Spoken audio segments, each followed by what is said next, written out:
So, I've learned my first lesson in not tackling a big job that you're not ready for as a beginner. This being brake line repair. I had started the brake line repair because a line blew out on me. I had to call into work,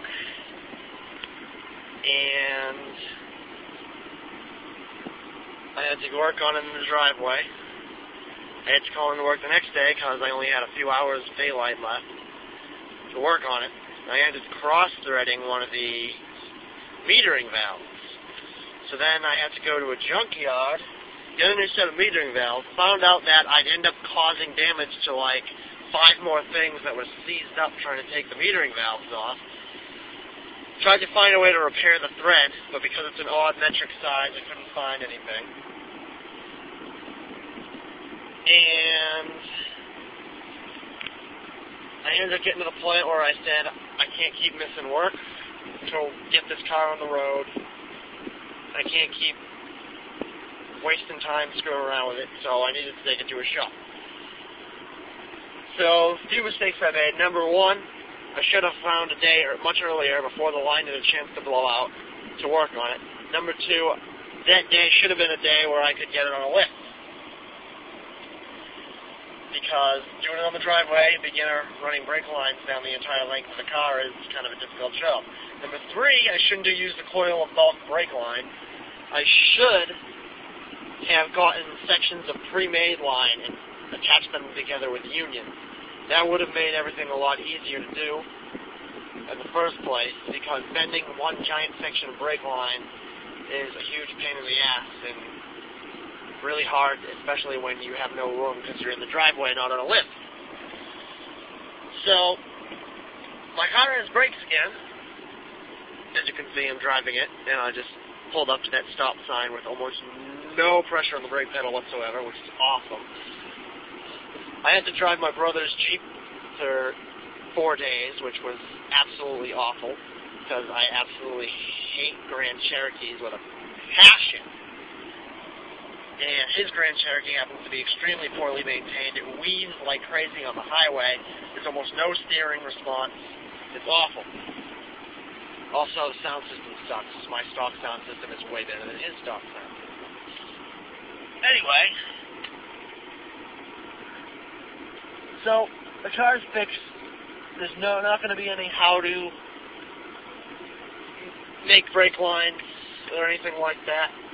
There's just going to be a don't do a big job if you're not ready for it lesson. But I will have another video coming. It's going to be much easier. Note the control head that I'm pointing my camera at right now. If you remember my tape player issues that I was having, I replaced the control head. The tape player is working, but I still can't get a tape adapter to work properly. But I found something online, which I don't know why I didn't think of myself, where I can hardwire my iPod into the tape signal. Because what the Tauruses have and what a lot of other Fords have is this control panel is not a radio. The radio is in the rear control unit, or depending on the year of the car, rear chassis unit, which is in the back behind the rug in the trunk where the antenna is. So, because that's the case, but because the tape player is in the control head, the tape player is hardwired, has the signal hardwired through the car to the rear control unit. So what you do is, well, what I'm going to do is, I'm going to use an adapter, plug into the headphone of the iPod, and adapt it into some regular stereo cable, or wires, and I'm going to cut the 4 signal wires, the left positive and negative and right positive and negative wires. I'm going to cut those so that they're not going into the head unit anymore, and I'm going to splice the signal from the iPod, from the adapters, into those wires. The thing here is the tape player is still going to be looking for something to play. So what you got to do is you got to put a tape or a tape adapter or something just so the tape player can spin around, and then turn the iPod on or whatever else you have plugged into the headphone jack, and it'll be hardwired directly to the rear control unit. So you'll have, I believe, no tape noise because those wires won't be going into the tape player anymore.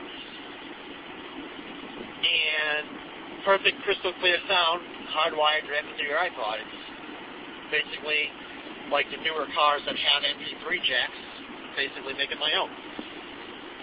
So what I'm going to need for this job is, I have a soldering iron, but I'd rather use crimps to avoid accidentally burning things. And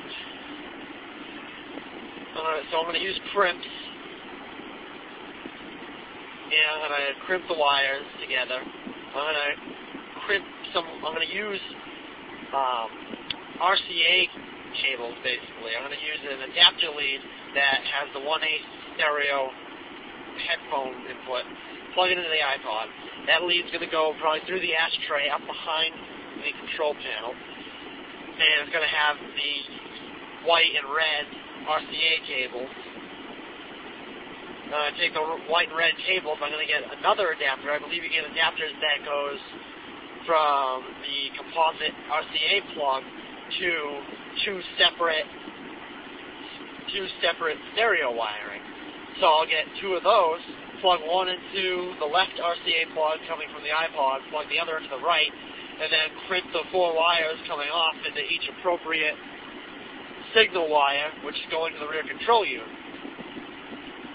And then basically, after that, I wrap it in electrical tape, or I use shrink wrap, whatever.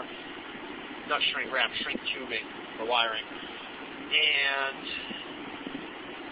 after that, it'll be all set. I'll just pop my tape adapter in there just so the tape player has something to spin around to make it happy. And I'll test it out. It should work flawlessly, although I was told the volume has to be on higher than normal. But aside from that, it'll be perfect.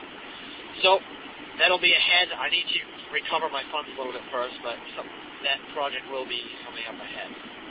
Now, these are the metering valves I was talking about. Actually, these are just junction blocks.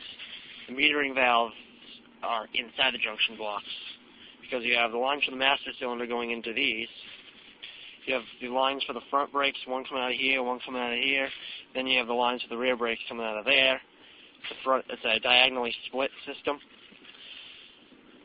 So what I did was, when I had stripped out this thread, well, not stripped out, I had the cross-threaded this one. These are the ones from the junkyard. The ones that were cross-threaded are still in there. The threads got fixed.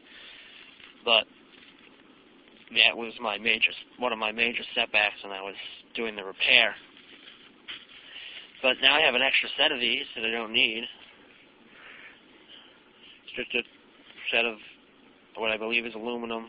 It's just junction blocks with a metering valve set in them.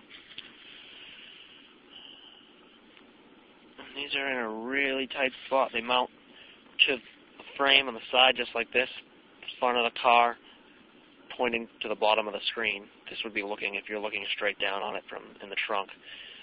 And if you were to go up here in the trunk, the brake booster would be like up here in the master cylinder.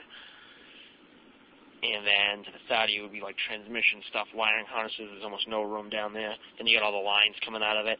Pain in the ass to get to. And when it's all seized up and rusted, I was going to end up damaging a lot of stuff to try to pull these out.